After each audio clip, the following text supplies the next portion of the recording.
Hey, what's going on, guys? Thank you so much for joining me today on Vicious Whispers with Mark Tullius. Today is episode 31. The short story we'll have at the end of the podcast will be one from Twisted Reunion. Short horror story that kicks off that book, which is Each Dawn I Die. Gets a little dirty in that one.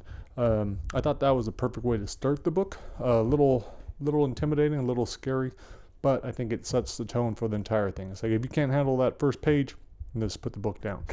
But hopefully you guys will enjoy that one. Maybe you haven't heard that story yet. So I was hoping to have the new short stories ready. I was going to record those, but not only are they not back from the editor, but I also have no fucking time. And that's one of the reasons why this has been delayed the last 2 weeks. I was trying to do an episode every week, but with summer, I don't know how that's going to work. I have been spending a ton of time with my kids, which is great, but it's also time consuming. My son wants my attention all day long. On Friday, we had a play date that went from 10:30 in the morning until 5:30 in the afternoon. And so I'm pretty much taking care of him the entire day. I know there are going to be some breaks. He's going to do summer school for a week or two, and but that's pretty much it. And I'm going to be gone for this next week. We'll talk about that in a minute. But so that's been a struggle because not being able to start work until 9 o'clock at night is not very. I'm not getting a lot done, especially because I'm so tired. So I think I need to shift back to early morning starts if I want to get more work done, or take off the majority of summer and not work a whole lot. I am pretty happy with what I have accomplished because I finished the rough draft of Beyond Brightside. I'm very happy with it. I wasn't sure how it was going to end. I was like, fuck, how can I make this a good ending? Should he die? Should he not die? What's going to happen? But the last chapter is pretty exciting, and I think the ending is pretty solid. I was happy when it came up. And what was cool was, like, I didn't know the ending until the very, very end. So now what I'm going to do, my wife and I are going to be going to Vegas we leave tomorrow. We'll be gone for 3 days. Instead of spending a lot of time gambling, which I used to love to do, I still do it a little bit. I'll be in the room. I'll be in the room reading through Brightside again, Beyond Brightside, and making those final edits before I give it to the editor.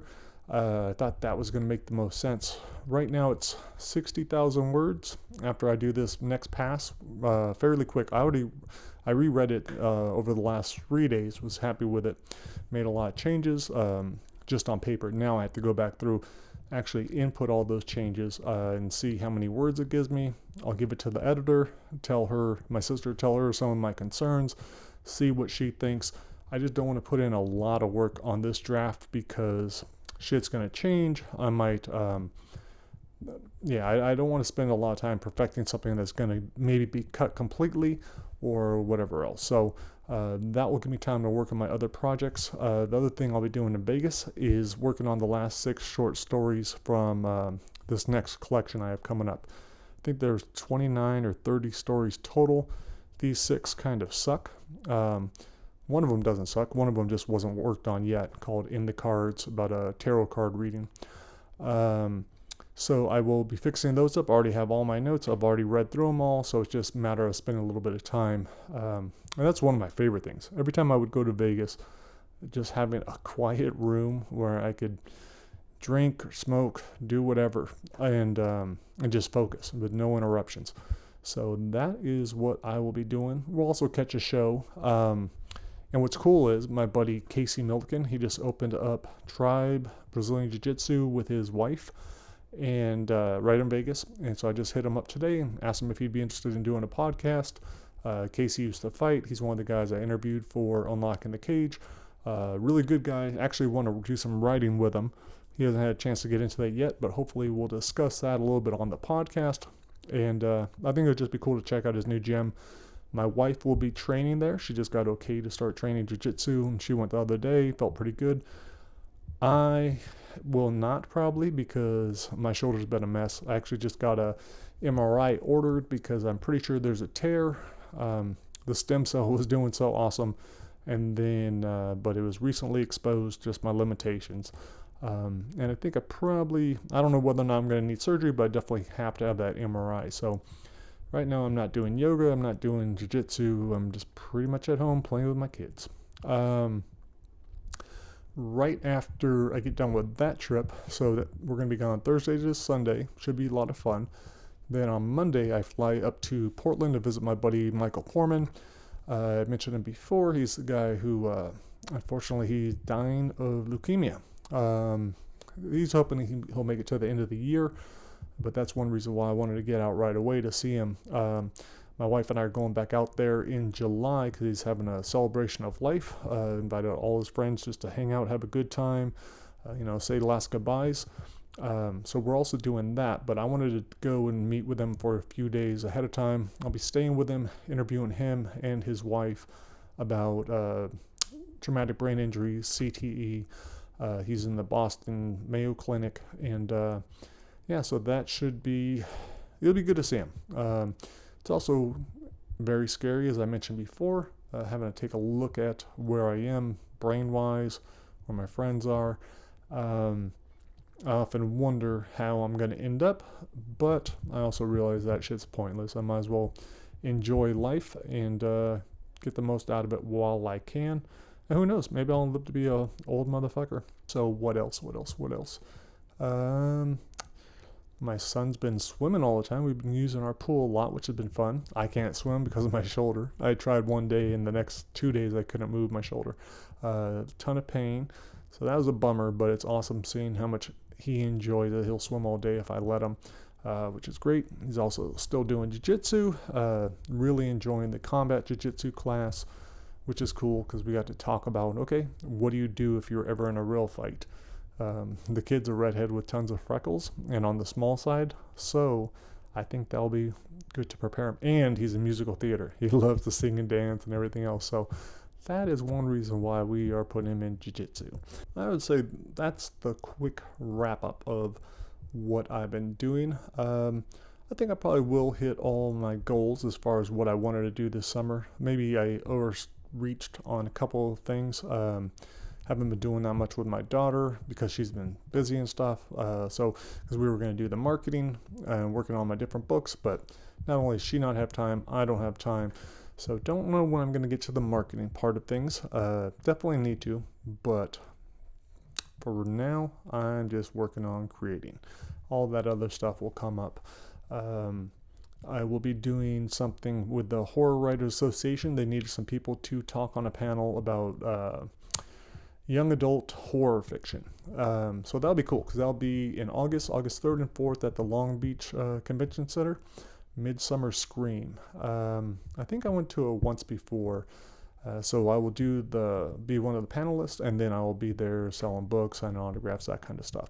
So if you're in Long Beach, August 3rd and 4th, that's where I will be. I'm very interested in seeing what the other panelists are all about. I've only met them online, but I'm also going to do a podcast with probably two of them, so 2 different podcasts there.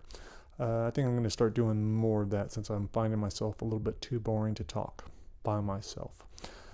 So yeah, I'll probably start having some guests on here and there. It makes it more interesting for me. I don't want to repeat the same shit. Plus, I just have such a hard time even remembering what I've said. I have to look up prior podcasts, be like, shit, what was that one even about? My memory is terrible. And that could be just because I smoke a lot of weed. Not sure. Although I have been cutting back on that too. Not a whole lot, but a little bit. But yeah, I am excited about Beyond Brightside. That'll be awesome to see that finished. My buddy Jeff Campbell is working on the new cover for Brightside. We're going to relaunch that when I put out Try Not to Die in Brightside and then getting Beyond Brightside ready to launch. So that'll be a really cool cover. I liked the Brightside cover, but the new one was what I had originally wanted.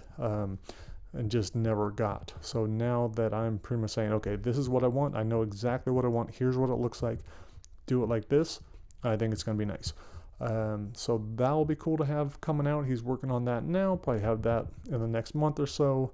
Got a cool note from one of my buddies I used to fight with a long time ago, back in like 98. We just recently kind of reconnected. on social media, and he just sent me a message saying that he's an artist. He does covers, and he was hoping he could do something for me, and just to see whether or not I liked it. So I told him maybe he could do something for my traumatic brain injury book. We don't have a title for it yet, and it's going to be a long time coming, but that'll be cool to have some art created by a friend to go along with that until we are ready to do that book. Yeah, and that's the other thing I forgot too. While doing all this other stuff, I am having to actually start writing that book. That writing of that book, the nonfiction project, will begin on the flight to Oregon. Generally, I usually take stuff with me, like the short stories or novels or whatever. But I think this time I'll only be bringing my notepad, recording equipment, computer, and working on the new book. So it should be good. Should have some very cool podcasts coming up too. So these next two ones, the next one will be with Casey Milliken in Vegas, and the one after that will be with my buddy Mike in Portland. I haven't checked with him to see whether or not he actually wants to do the podcast. We're definitely doing interviews, but I figure why not do a podcast too. So I think that should be fun, man. I learned a lot from him. So that is the plan. So yeah, so definitely stick around for those. We'll probably throw some more stories from Twisted Reunion on those episodes. And maybe after that, I will have some new shit for you. Not sure. And if you haven't heard it before, then it is new to you. So there. All right, guys. Well, thank you so much for listening. Let's go out on this story, Each Dawn I Die. I got to get back to playing with Legos, swimming, and all that fun stuff. Oh, and take my son to musical theater. I'm going to leave you guys now with the story. This is T. Quillen narrating it. Each Dawn I Die.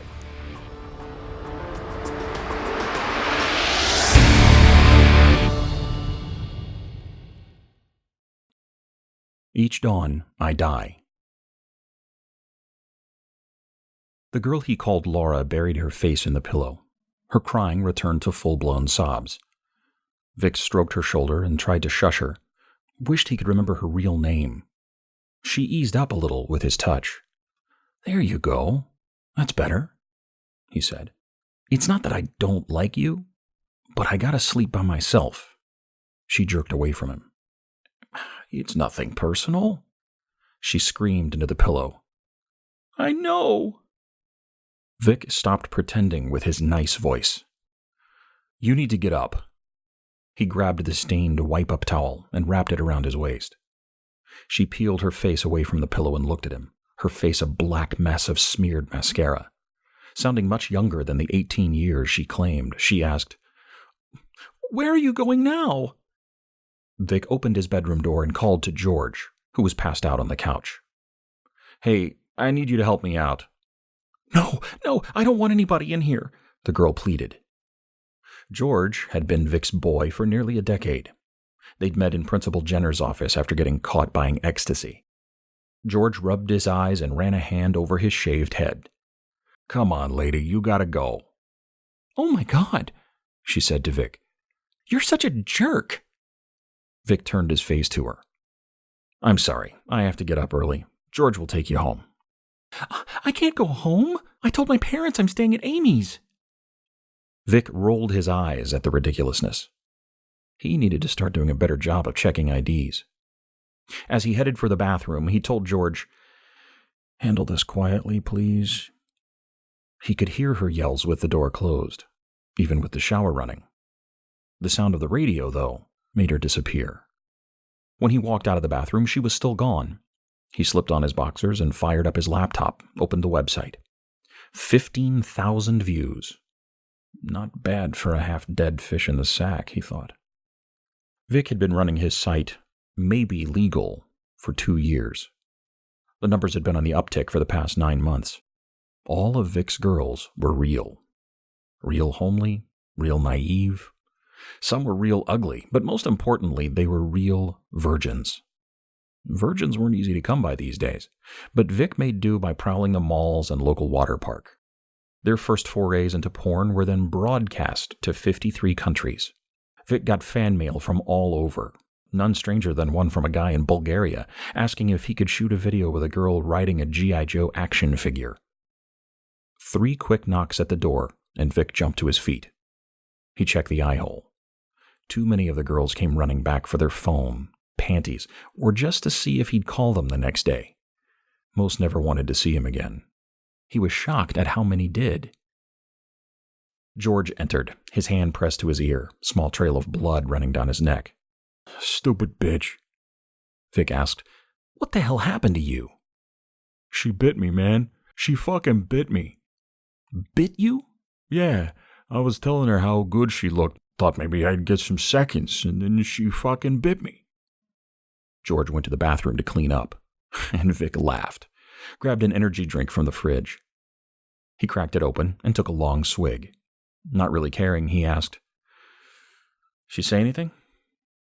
"She said maybe 5 words the whole ride. Right here, left there. Didn't seem too happy." "Well, can't please 'em all." George came out of the bathroom a few minutes later, 3 bandages awkwardly taped to his ear. His fat frame filled the doorway as he flicked on the light. "Holy shit, it looks like you killed someone." Vic chuckled, took a swig, and sat down at his computer, as George snapped photos of the bloody bedspread. George yanked off the old sheets, pulled a new pair of silk linens from the closet, and slid them onto the mattress. He smoothed them down, arranged the pillows. "She any good?" All right." He refreshed the website and said, "Oh, shit. I guess no one cares. She got 34,347 views. Not bad for 2 hours." George shoved the old sheets in the trash bag, twirled it closed, tied the end in a knot. "She was super hot, though." He nodded at the cabinet with the recording equipment. "She know?" "I don't know." George joined Vic in the living room. "Any new prospects?" "Yeah, this chick's dad's a pastor." "Crazy." Every new girl guaranteed a few new members, but subscriptions were skyrocketing.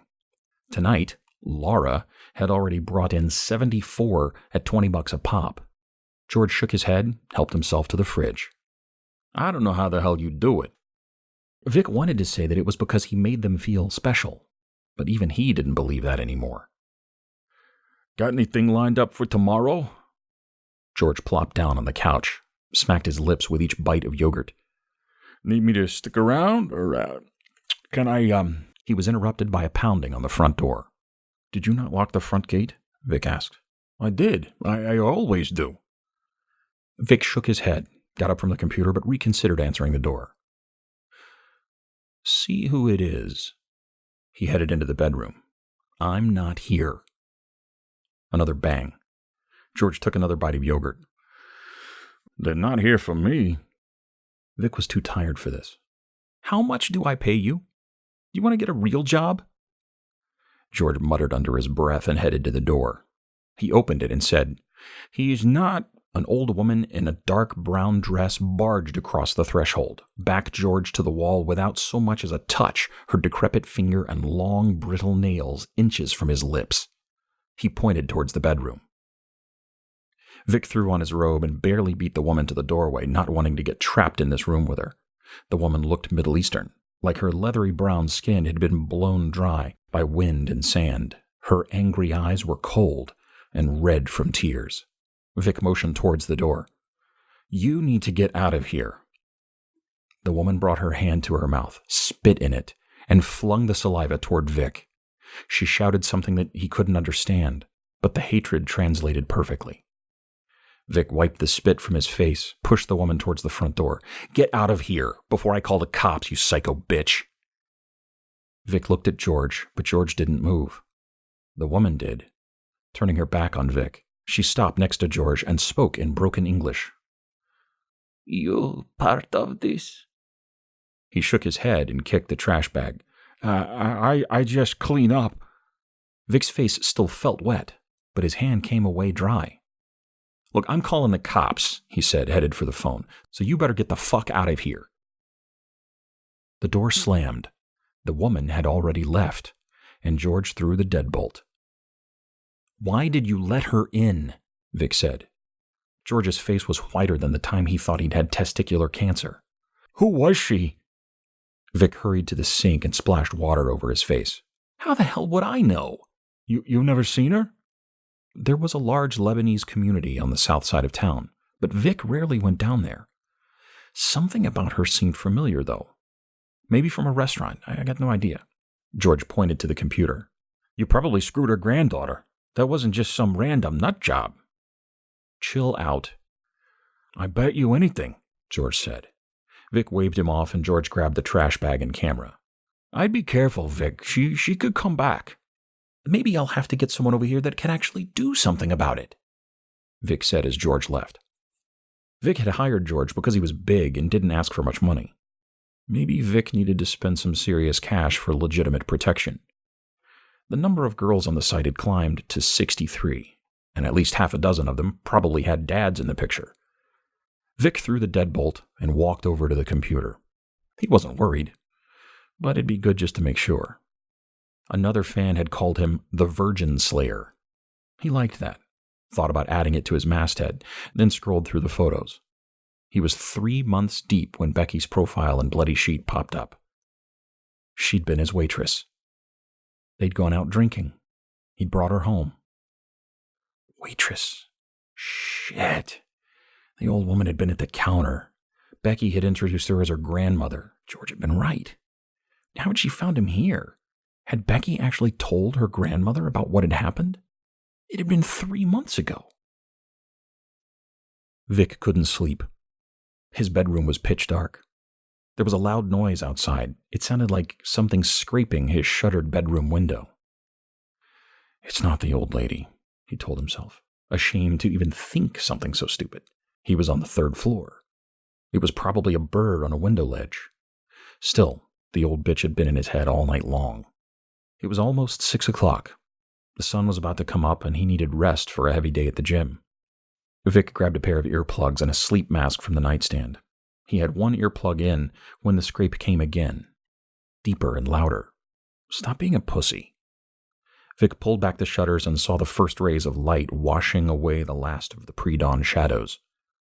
He didn't see it right away, not until the scraping continued. A tendril of black mist slowly swirling in the air on the other side of the window. 3 beings took their forms, each floating. The one in the middle looked closest to human. A pale face wearing a black medieval doctor's mask.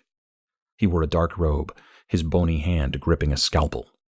On the other side of him were his henchmen, with heads of jackals and talons for hands. I'm fucking dreaming, Vic said aloud to snap himself out of the nightmare. The trio floated forward, seeped through the edges of the glass. Vic slammed the shutters, but the thick black mist poured through the cracks. They began to solidify, once again taking their previous forms. The henchmen each grabbed an arm and dropped Vic onto the bed, pinning him down, their talons ripping through his flesh.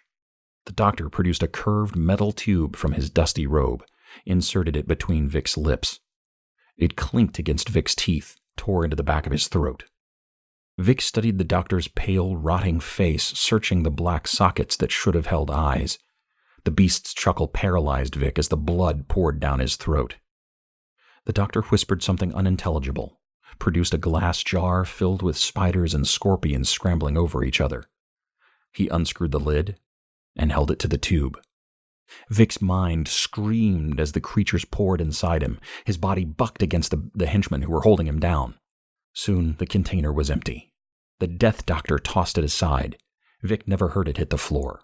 He couldn't breathe, his windpipe clogged, and thousands of bristly feet finding their way up from every path, fire-filled stings blurring his thoughts. Vic had never wanted to die until this moment. He opened his eyes and found the death doctor's decaying face just inches from his own. His foul breath tinged with rotting meat seeped through the mask. He pulled the tube from Vic's throat, then slid a magnifying monocle from his robe, placed it where his right eyeball should have been. A small silver dot in the eye socket grew larger in the glass. The doctor pinched Vic's cheeks and peered down his swelling throat. Vic couldn't understand the doctor's words, but he recognized the language. It was the same nonsense as the old woman's, and he didn't have to speak the tongue to understand the evil dripping from those words. A distinctive metal click pulled Vic out of the panic. The doctor had just tapped the blade of the scalpel to the bedpost. Vic stayed conscious long enough to see his belly split open, the fading doctor and his henchman smiling as the creature skittered out from his intestines. Vic shot out of bed, his mind racing, trying to get his bearings. He was in his house, the house his parents had left him when they'd passed. He saw the tripod in the closet. It was all a dream, he thought, as he placed his feet on the floor. A sharp pain shot through his big toe. A shard of glass was sticking out of it. He plucked it out, looked at the ground. Dozens of spiders and scorpions were racing around the pile of broken glass. This was no dream. It was late afternoon. He opened his shirt, felt the stitches running down his chest. What the fuck, man? Maybe I'm still sleeping? But he wasn't. The blood trailing behind him as he pulled himself to the living room told him that. His computer was still up and running. Becky's profile was on the screen.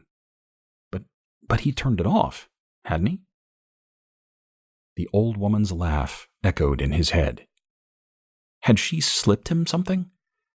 She'd gotten spit in his mouth. Maybe it had been laced. He ran back to the room, hoping the spiders and scorpions were gone. They were still crawling over his dirty underwear on the floor. The old bitch had done something. For the next few hours, he tried to figure out exactly what. He called George, but there was no answer, and his voicemail was full. Vic paced as Becky's eyes seemed to follow him around the room. Finally, he deleted her profile and videos. Still, he felt her judging from somewhere. He threw on his old jeans and a shirt and grabbed the gun under the sweaters in the closet. He got in his Porsche and drove to the alley across the street from where he dropped Becky off. It was dark except for the light in the girl's house. He didn't bother locking the car, the .357 tucked in his belt, the baggy shirt hiding it. He stepped in front of the white picket fence and stared at the snarling pit bull on the opposite side. The old woman's gravelly voice jolted Vic. She stood on the porch, staring at him through dark cataract sunglasses. "You came," she said, sounding pleased. Vic realized he hadn't thought about what to say. He felt silly and exposed out here on the street. "It doesn't look like he likes me." "Oh, he will. At least the taste of you." The old woman loved seeing him squirm. He couldn't show his true emotions. He had to be smart, diplomatic. If that didn't work, there was always the gun. "I need to see your granddaughter."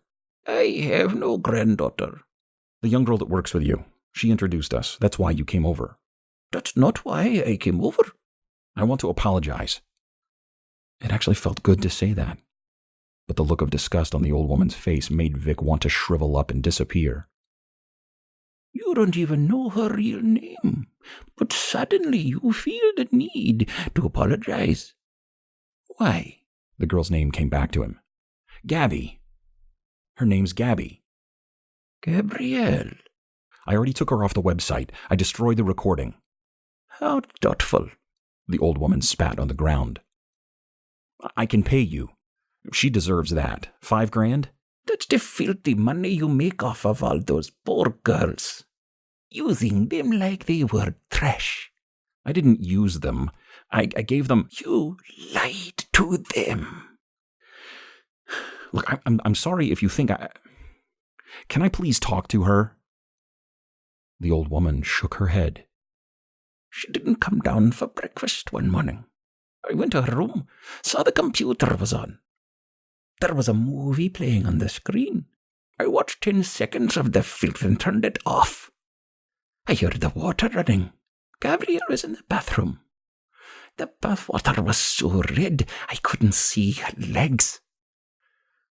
She died as the sun came through the window." Vic placed his hand on the fence. He felt sick. The pit bull growled and leapt for his hand, snagging his knuckle. Vic jumped back. "I'm so sorry." "And you'll remain sorry for the rest of your life." There was no reasoning with her. The pit bull rammed itself against the fence. The beast was going to break through. Vic whipped out the gun as a black mist surrounded the woman. It flew at Vic, surrounding the gun until it pointed back at his own face. He felt his finger tensing. There was nothing he could do. The old lady said, "There will be no end." The gun fired. Vic lifted his head from the piss-stained pillow in the abandoned house he'd been squatting in. It had been a solid 6 hours since his last death, his 76th in a row. The taste of hydrochloric acid sat on his tongue as Vic slipped out of bed and headed straight for the recording equipment piled on the moving box. Vic played the footage from last night and turned on the small monitor. On the screen, Vic moved around the dark room, then fell asleep on the bed. He fast-forwarded a few minutes and slowed it to where he rose to check the oncoming dawn. When his recorded self turned to the door, no one else could be seen on the video, but his body was miraculously lifted into the air and slammed onto the bed. There was no need to relive the experience. Vic turned everything off and headed into the bathroom. He grabbed a bottle of Listerine, filled his mouth, and gargled. He'd made the mistake of glancing at the mirror. He was only 24, but the dark bags under his eyes were getting bigger and blacker every day. His head full of dark brown hair had gone bone white and started falling out. He'd considered dyeing it and getting Rogaine, but what's the point? A few more dawns like this, and it'd all be gone.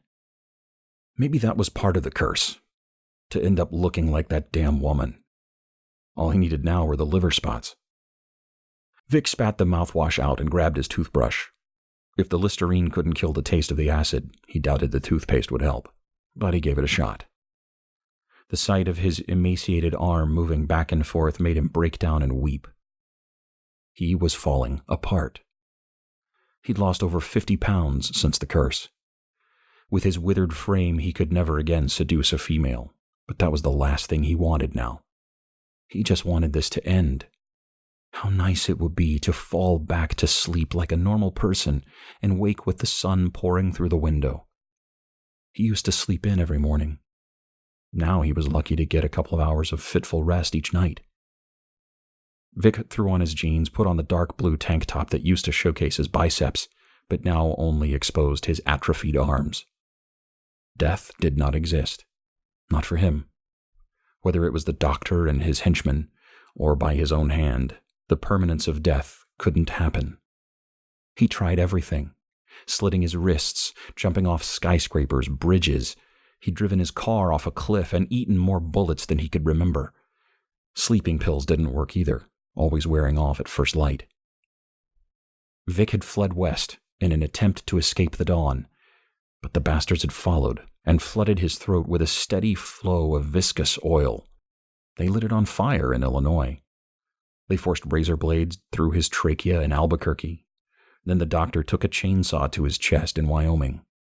There were the Dobermans in Cheyenne. Being ripped apart by dogs had been the worst. He'd lost everything within the first month. His house, his bank account, every one of his so-called friends after he shut down the website. He traveled around the country seeking out the girls he betrayed. Some forgave him. Most did not. It didn't matter where he was. Each dawn, he died. Usually he was alone, but a few times there were spectators. He avoided crowded places because the doctor never left witnesses. Good Samaritans, thinking he was having a grand maul, were torched and gutted. So, Vic stayed in the darkness. He ate whatever scraps he found in dumpsters, drank his belly full of cheap wine, hoping to numb the pain. But the doctor would leach his blood until he was sober enough to feel the blade.